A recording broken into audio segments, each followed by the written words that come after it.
দেশবিরোধী ষড়যন্ত্রের অভিযোগে বাংলাদেশি বংশোদ্ভূত মার্কিন যুক্তরাষ্ট্রের নাগরিক এনায়েত করিম চৌধুরীর 2 দিনের রিমান্ড দিয়েছে আদালত।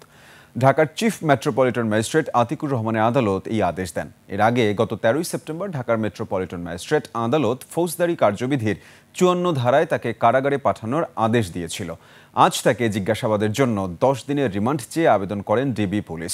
রাষ্ট্রপক্ষের আইনজীবীরা মার্কিন যুক্তরাষ্ট্রের নাগরিক এনায়েত করিম চৌধুরীকে রয়ের এজেন্ট উল্লেখ করে দেশবিরোধী ষড়যন্ত্রের অভিযোগ তোলার পাশাপাশি তার অর্থের যোগানদাতাদের ব্যাপারেও অনুসন্ধানের দাবি করেন। পরে আদালত তাকে 2 দিনের রিমান্ড মঞ্জুর করেন। রাজধানীর মিন্টো রোডের মন্ত্রীপাড়ায় সন্দেহজনক ঘোরাঘুরির সময় তাকে গ্রেপ্তার করা হয়।